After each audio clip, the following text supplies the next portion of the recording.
ನಮಸ್ಕಾರ ಸ್ನೇಹಿತರೆ, ನಮ್ಮ ನಂಬಿಕೆಗೆ ಸ್ವಾಗತ ಸುಸ್ವಾಗತ.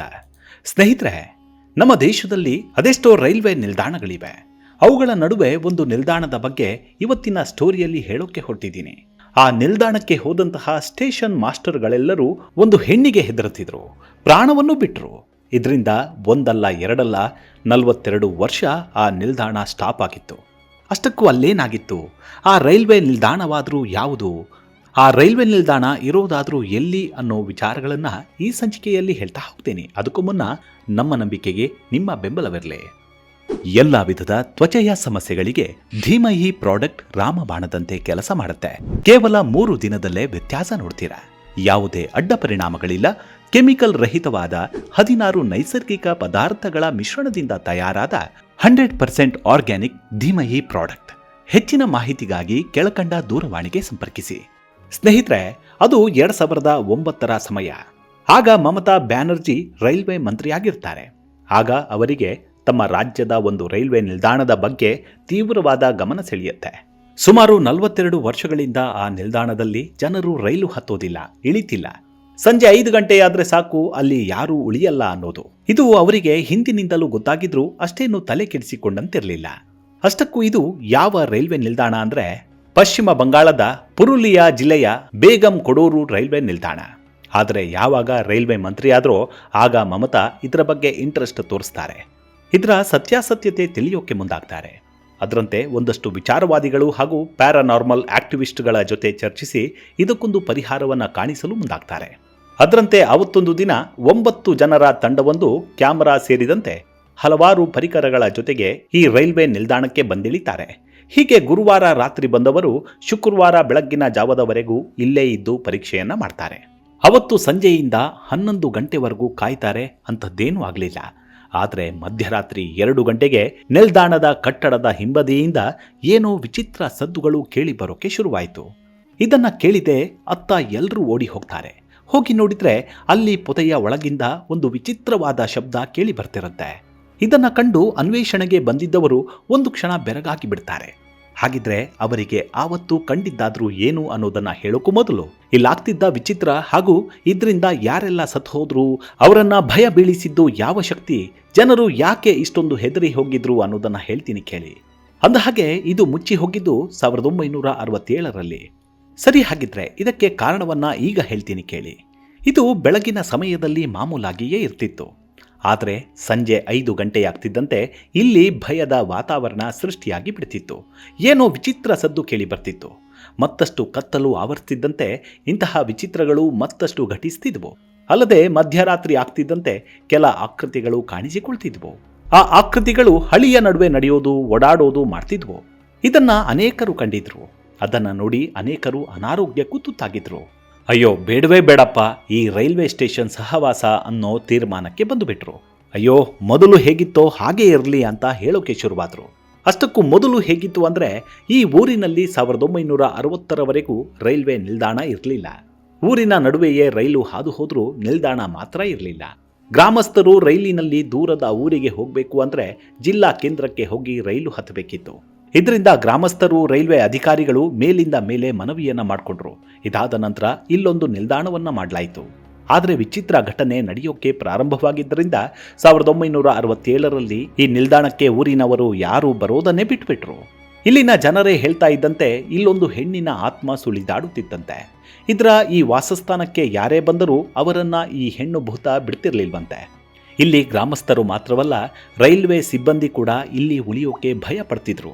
ಹೀಗಿರುವಾಗಲೇ ಮೋಹನ್ ಅನ್ನೋ ಸ್ಟೇಷನ್ ಮಾಸ್ಟರ್ ಇಲ್ಲಿಗೆ ಬರ್ತಾರೆ. ಬೇರೆ ಊರಿನಿಂದ ಬಂದಿದ್ದರಿಂದ ಇಲ್ಲೇ ಇದ್ದ ಕ್ವಾರ್ಟರ್ಸ್ನಲ್ಲೇ ಉಳಿದುಕೊಳ್ತಾರೆ. ಆದರೆ ಮುಂದೆ ಆಗಿದ್ದೇ ಬೇರೆ.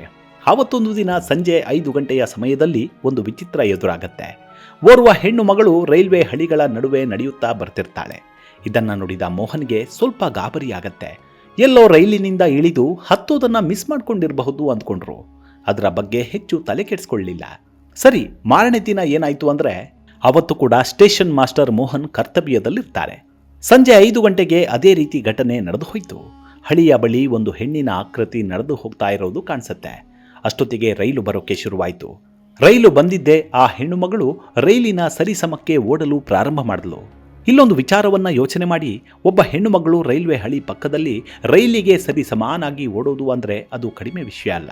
ಆದರೆ ಆ ಹೆಣ್ಣು ಅಷ್ಟೊಂದು ಜೋರಾಗಿ ಓಡ್ತಿದ್ಲು. ಇದನ್ನ ನೋಡಿದ ಸ್ಟೇಷನ್ ಮಾಸ್ಟರ್ ಇದ್ಯಾಕೆ ಆ ಹೆಣ್ಣು ಮಗಳು ಹೀಗೆ ಓಡ್ತಿದ್ದಾಳೆ, ಎಲ್ಲೋ ಈಕೆಗೆ ಬುದ್ಧಿ ಭ್ರಮಣೆ ಆಗಿರಬಹುದು ಅಂದ್ಕೊಂಡು ಸುಮ್ಮನಾದ್ರು. ಸರಿ, 2 ದಿನವಾಯ್ತು. 3ನೇ ದಿನ ಅದೇ ಸಮಯಕ್ಕೆ ಅದೇ ಹೆಣ್ಣು ಮಗಳು ಹಳಿಗಳ ಬಳಿ ಇದ್ಲು. ರೈಲು ಬರ್ತಿದ್ದಂತೆ ಅದರ ಸರಿ ಸಮಾನಾಗಿ ಓಡಲು ಶುರು ಮಾಡಿದ್ಲು. ಇದನ್ನ ನೋಡಿ ಮೋಹನ್ಗೆ ಅಚ್ಚರಿಯಾಯಿತು. ಹತ್ತಿರಕ್ಕೆ ಓಡಿ ಹೋಗ್ತಾರೆ. ಆದರೆ ಅಷ್ಟರಲ್ಲೇ ಆಕೆ ಮಾಯವಾಗಿ ಬಿಟ್ಟಿದ್ಲು. ಇದಾಗಿದ್ದೇ ಮೋಹನ್ ಅವರಿಗೆ ಭಯ ಕಾಡೋಕೆ ಶುರುವಾಯಿತು. ರೈಲ್ವೆ ನಿಲ್ದಾಣದಲ್ಲಿ ಒಂಟಿ ಮಹಿಳೆಯೊಬ್ಳು ಹೊತ್ತಲ್ಲದ ಹೊತ್ತಿನಲ್ಲಿ ಓಡಾಡೋದು ಅಂದ್ರೆ ಏನು, ಅದು ಕೂಡ ರೈಲಿಗೆ ಸಮಾನಾಗಿ ಓಡೋದು ಅಂದ್ರೆ ಅದು ನಿಜಕ್ಕೂ ಸುಮ್ಮನೆ ಅಲ್ಲ. ಈ ವಿಚಾರವನ್ನ ಮೋಹನ್ ಊರಿನವರಿಗೆ ಹೇಳ್ತಾರೆ. ಅಲ್ಲದೆ ಅದರ ಬೆಳಗ್ಗೆ ಏನ್ ಮಾಡ್ತಾರೆ, ಸ್ಟೇಷನ್ ಸುತ್ತಮುತ್ತ ಆ ಮಹಿಳೆಗಾಗಿ ಹುಡುಕಾಟ ಮಾಡ್ತಾರೆ. ಆದರೆ ಆಕೆಯ ಸುಳಿವು ಸಿಗೋದಿಲ್ಲ. ಆದರೆ ಸಂಜೆ ಅದೇ ಸಮಯಕ್ಕೆ ಆಕೆ ರೈಲ್ವೆ ಹಳಿ ಬಳಿ ಕಾಣಿಸಿಕೊಳ್ತಾಳೆ. ಇದನ್ನು ನೋಡಿದ ಮೋಹನ್ ಇವತ್ತು ಈಕೆಯನ್ನ ಬಿಡಲೇಬಾರದು, ಹಿಡಿಲೇಬೇಕು ಅಂದ್ಕೊಂಡು ಹಿಂದೆನೆ ಓಡ್ತಾರೆ. ಆದರೆ ಆವತ್ತು ಆಕೆ ರೈಲನ್ನು ಮೀರಿಸಿಕೊಂಡು ಓಡಿ ಹೋಗಿ ಮರೆಯಾದ್ಲು. ಇದನ್ನು ಕೂಡ ಮೋಹನ್ ಗ್ರಾಮಸ್ಥರಿಗೆ ಹೇಳ್ತಾರೆ. ಹಾಗೆ ಬೇರೆ ಕಡೆ ಇದ್ದ ತಮ್ಮ ಸಹೋದ್ಯೋಗಿಗಳಿಗೆ ಹೇಳ್ತಾರೆ. ಆದರೆ ಯಾರೂ ಮೋಹನ್ ಮಾತನ್ನ ಗಂಭೀರವಾಗಿ ತೆಗೆದುಕೊಳ್ಳೇ ಇಲ್ಲ. ಆದರೆ ನಿತ್ಯ ರೈಲ್ವೆ ಹಳಿಯಲ್ಲಿ ಆಕೆ ಕಾಣಿಸಿಕೊಳ್ಳೋದು ಮಾತ್ರ ನಿಲ್ಲಲಿಲ್ಲ. ಇದು ಹೀಗೆ ನಡೀತಾನೆ ಇತ್ತು. ಅದೊಂದು ದಿನ ನಡೆಯಬಾರದ ಘಟನೆ ನಡೆದೇ ಹೋಯಿತು. ಮೋಹನ್ ನಿಗೂಢ ರೀತಿಯಲ್ಲಿ ಸಾವನ್ನಪ್ಪುತ್ತಾರೆ. ಎಲ್ಲ ವಿಧದ ತ್ವಚೆಯ ಸಮಸ್ಯೆಗಳಿಗೆ ಧೀಮಹಿ ಪ್ರಾಡಕ್ಟ್ ರಾಮಬಾಣದಂತೆ ಕೆಲಸ ಮಾಡುತ್ತೆ. ಕೇವಲ 3 ದಿನದಲ್ಲೇ ವ್ಯತ್ಯಾಸ ನೋಡ್ತೀರಾ. ಯಾವುದೇ ಅಡ್ಡ ಪರಿಣಾಮಗಳಿಲ್ಲ. ಕೆಮಿಕಲ್ ರಹಿತವಾದ 16 ನೈಸರ್ಗಿಕ ಪದಾರ್ಥಗಳ ಮಿಶ್ರಣದಿಂದ ತಯಾರಾದ 100% ಆರ್ಗ್ಯಾನಿಕ್ ಧೀಮಹಿ ಪ್ರಾಡಕ್ಟ್. ಹೆಚ್ಚಿನ ಮಾಹಿತಿಗಾಗಿ ಕೆಳಕಂಡ ದೂರವಾಣಿಗೆ ಸಂಪರ್ಕಿಸಿ. ಇಲ್ಲಿಂದ ಗ್ರಾಮಸ್ಥರಿಗೆ ಸ್ವಲ್ಪ ಭಯ ಕಾಡೋಕೆ ಶುರುವಾಯಿತು. ನಾವು ಮೋಹನ್ ಹೇಳಿದ್ದ ಮಾತನ್ನ ಗಂಭೀರವಾಗಿ ತೆಗೆದುಕೊಳ್ಬೇಕಿತ್ತು ಅಂದ್ಕೊಂಡ್ರು. ಅಷ್ಟೊತ್ತಿಗೆ ಮೋಹನ್ ಬದಲಿಗೆ ಮತ್ತೊಬ್ರು ಸ್ಟೇಷನ್ ಮಾಸ್ಟರ್ ವರ್ಗವಾಗಿ ಬಂದರು. ಮೋಹನ್ ಅವರ ಜಾಗಕ್ಕೆ ಮತ್ತೊಬ್ರು ಸ್ಟೇಷನ್ ಮಾಸ್ಟರ್ ಬರ್ತಾರೆ. ಆದರೆ ಅವರಿಗೂ ಇದೇ ರೀತಿ ಆ ಮಹಿಳೆ ಕಾಣಿಸಿಕೊಳ್ಳೋಕೆ ಶುರು ಮಾಡ್ತಾಳೆ. ಇವರು ಕೂಡ ಮೋಹನ್ ಅವರಂತೆ ಕೆಲ ದಿನ ನೆಗ್ಲೆಕ್ಟ್ ಮಾಡ್ತಾರೆ. ಆದರೆ ಅದು ಯಾವಾಗ ರಿಪೀಟ್ ಆಗುತ್ತೋ ಆ ಸ್ಟೇಷನ್ ಮಾಸ್ಟರ್ ಊರಿನವರಿಗೆ ಈ ವಿಚಾರವನ್ನು ಹೇಳಿ, ಯಾರು ಆ ಮಹಿಳೆ, ಆಕೆ ಯಾಕೆ ಈ ರೀತಿ ಮಾಡ್ತಾಳೆ ಅಂತ ಕೇಳ್ತಾರೆ. ಆಗ ಊರಿನವರು ಹಿಂದಿನ ಸ್ಟೇಷನ್ ಮಾಸ್ಟರ್ಗೆ ಆಗ್ತಿದ್ದ ಅನುಭವವನ್ನು ಹೇಳ್ತಾರೆ. ಇದರಿಂದ ಭೀತಿಗೊಂಡ ಆ ಸ್ಟೇಷನ್ ಮಾಸ್ಟರ್ ತಮ್ಮ ಮೇಲಾಧಿಕಾರಿಗಳಿಗೆ ಪತ್ರ ಬರೆದು ಶೀಘ್ರ ವರ್ಗಾವಣೆಗೆ ಮನವಿ ಮಾಡ್ಕೋತಾರೆ. ನಂತರ ಮತ್ತೊಬ್ಬರು ಬರ್ತಾರೆ. ಅವರಿಗೂ ಇದೇ ರೀತಿ ಆಗುತ್ತೆ. ಹೀಗೆ ಇಲ್ಲಿಗೆ ಬಂದವರಿಗೆಲ್ಲ ಕೆಟ್ಟ ಅನುಭವ ಆಗ್ತಿರುತ್ತೆ. ಇದರಿಂದ ಯಾವ ಸ್ಟೇಷನ್ ಮಾಸ್ಟರ್ಗಳು ಈ ಜಾಗಕ್ಕೆ ಬರೋದೇ ಇಲ್ಲ. ಇದರ ಜೊತೆಗೆ ಈ ವಿಚಾರ ಅಕ್ಕಪಕ್ಕದ ಹಳ್ಳಿಗಳಿಗೂ ಹಬ್ಬಿಬಿಡ್ತು. ಜನರು ತಾವು ಕೂಡ ಆ ಮಹಿಳೆಯನ್ನ ನೋಡಿದ್ದೀವಿ, ಅದು ಅಲ್ಲಿ ಓಡಾಡ್ತಿತ್ತು, ಇಲ್ಲಿ ನಡೆದಾಡ್ತಿತ್ತು ಅಂತ ಹೇಳೋಕೆ ಶುರು ಮಾಡಿದ್ರು. ಇದರಿಂದ ಈ ನಿಲ್ದಾಣಕ್ಕೆ ಜನರು ಬರೋದನ್ನೇ ಬಿಟ್ಬಿಟ್ರು. ರೈಲು ಕೂಡ ನಿಲ್ಲೋದು ತಪ್ಪಿ ಹೋಯಿತು. ಇನ್ನು ರೈಲ್ವೆ ಇಲಾಖೆ ಕೂಡ ಈ ಬಗ್ಗೆ ವಿಚಾರಣೆ ಮಾಡ್ತು. ಏನೇ ಸೌಲಭ್ಯವನ್ನು ಕೊಟ್ಟರು ಯಾರೂ ಇಲ್ಲಿಗೆ ಹೋಗೋಕೆ ತಯಾರಿಲ್ಲದೆ ಇದ್ದದ್ದನ್ನು ನೋಡಿ 1967ರಲ್ಲಿ ಈ ಸ್ಟೇಷನ್ನನ್ನು ಅನಿವಾರ್ಯವಾಗಿ ಮುಚ್ಚಿಬಿಡ್ತು.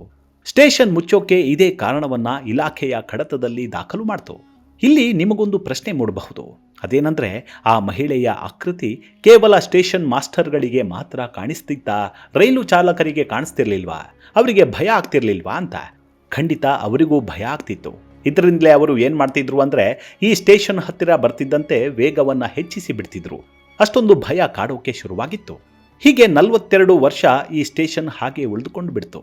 ಹೀಗಿರುವಾಗಲೇ 2007ರಲ್ಲಿ ಏನಾಗುತ್ತೆ, ಮತ್ತೆ ಈ ಸ್ಟೇಷನ್ ತೆಗಿಬೇಕು ಅನ್ನೋ ಮಾತುಗಳು ಕೇಳಿ ಬರ್ತಾವೆ.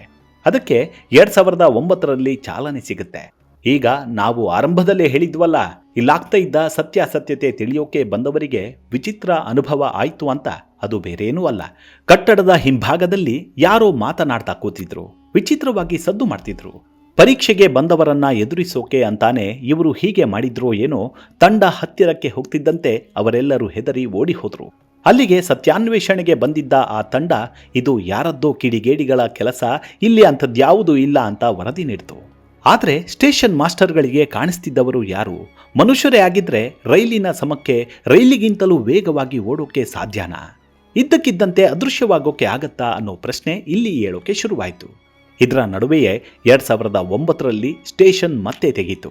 ಆದರೆ ಜನರು ಮಾತ್ರ ಇವತ್ತಿಗೂ ಇತ್ತ ಸುಳಿಯೋಕೆ ಹೆದರುತ್ತಿದ್ದಾರೆ.